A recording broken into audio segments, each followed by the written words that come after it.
கர்த்தருடைய பரிசுத்த நாம் மகிமைப்படுவதாக. இன்றைய தினத்துல காலை வேளையில் உங்கள் ஒவ்வொருவரையும் சந்திப்பதில் மிகுந்த மகிழ்ச்சி அடைகிறேன். இன்றைய தினம் நாம் யாசிக்க இருக்கிற வேத பகுதி சங்கீதம் 18:28. தேவரீர் என் விளக்கை ஏற்றுவீர், என் தேவனாகிய கர்த்தர் என் இருளை வெளிச்சமாக்குவார்.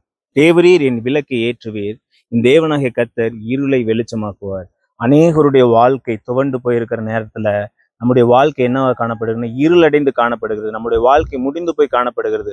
ஐயோ, என் வாழ்க்கை இப்படி மங்கி போயிருச்சு, என் வாழ்க்கை இப்படி ஒன்னுத்துக்கு உதவாதபடி போயிருச்சு, இவ்வளவுதான் என் வாழ்க்கை, இவ்வளவுதான், நான் முடிந்து போய்விட்டேன், இனிமேல் நான் இது மீண்டு வரவே முடியாது. கவலைப்படாதீங்க, நிச்சயமா ஆண்டவர் உங்கள் வாழ்க்கையை உயிர்ப்பிக்கிற தேவனா இருக்கிறார். ஏன்னா ஆண்டவர் உங்கள் விளக்கை ஏற்றுகிறவரா இருக்கிறார். நீங்க எந்த இடத்துல சோர்ந்து போயிருந்தீங்க, எந்த இடத்துல நீங்க பலவீனப்பட்டு போனீங்க, எந்த இடத்துல உங்க வாழ்க்கை தோல்வி அடைந்தது, அந்த இடங்கள்ல ஆண்டவர் உங்களுக்கு விளக்கை ஏற்றுகிற தேவனா இருக்கிறார். ஹல்லேலூயா. அந்த விளக்கை உங்கள் வாழ்க்கையில ஏற்றும் பொழுது உங்கள் விளக்கு வெளிச்சத்தை கொடுக்கிற விளக்காய், அநேகருக்கு முன்பாக ஒரு சாட்சியுள்ள விளக்காய் ஆண்டவர் நிச்சயமாய் உங்களை மாற்றுவார் என்பதில் எந்த சந்தேகமும் இல்லை.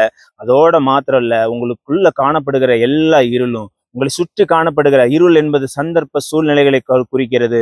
உங்களுக்கு என்ன ஆசீர்வாத தடைகள் இருந்தாலும் சரி, அந்த இருளை ஆண்டவர் வெளிச்சமாய் மாற்ற வல்லவராக இருக்கிற இன்று நீ கேட்டுக்கொண்டிருக்கிற சகோதர சகோதரியே, உன் இருள் இன்றைக்கு வெளிச்சமாக போகிறது என்பதை நீ விசுவாசித்தாயானால் நிச்சயமா ஆண்டவர் உன்னுடைய விளக்கை ஏற்றி உன்னை ஆசீர்வதித்து மேன்மையான இடத்துல உன்னை உயர்த்தி அநேகருக்கு முன்பாக சாட்சியாக வைப்பார் என்பதில் எந்த சந்தேகமும் இல்லை. எந்த விதத்துல சோர்ந்து போகாத, ஆண்டவர் உன்னோடு இருக்கிறார். உன்னை வழி நடத்துகிற தேவன் உன்னோடு இருக்கிறார். இந்த விசுவாச பயணத்துல எந்த விதத்துல நீ தோல்வியை சந்திக்க போகிறதே இல்லை என்பதுல எந்த சந்தேகமும் இல்லை. நீ ஆண்டவரை நம்பி விசுவாசத்தோடு ஜெபம் செய்யி ஆண்டவர் உன்னுடைய இருளை வெளிச்சமாய் மாற்றி எல்லாவற்றிலும் உன்னுடைய காரியங்களை வாய்க்க பண்ணுகிற தேவனா இருக்கிறார். கண்களை மூடி ஜெபிக்கலாம்.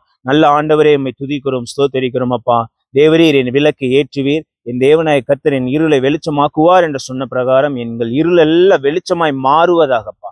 தகப்பனே, எங்களை சூழ்ந்திருக்கிற எல்லா சூழ்நிலைகளும் இருளா இருந்தாலும் என் தேவனாய கர்த்தர் வெளிச்சத்தை ஏற்றும் பொழுது எல்லா இருளும் எங்களை விட்டு அப்புறப்படுத்த போகிறீர். அதற்காக நமக்கு நன்றி செலுத்துகிறோம். அப்பா, ஆசீர்வாதங்களை, அப்பா தகப்பனே, நன்மைகளை, அப்பா கிருபைகளை தந்து அநேகருக்கு முன்பாக அப்பா இருண்டு போன எங்கள் வாழ்க்கையை மீண்டும் விளக்காய் எரிய வைக்க செய்ய போகிறீர், சாட்சியாய் நிறுத்த போகிறீர் என்பதை நாங்கள் விசுவாசிக்கிறோம். விசுவாசத்தினால் நீதிமான் பிழைப்பான் என்று சொல்லப்பட்டிருக்க பிரகாரம் அப்பா தகப்பன், இந்த வசனத்தை நாங்கள் சுதந்திரமாக்கி கொண்டு விசுவாசித்து அப்பா நாங்கள் ஜெயம் எடுக்கிறோம். இயேசுவின் நாமத்துல எங்கள் இருள் எல்லாம் வெளிச்சமாய் மாறுவதாக இப்பொழுது இயேசுவின் நாமத்தினால் அப்படி செய்ய போகிற அன்பிற்காக நமக்கு நன்றி செலுத்துகிறோம்.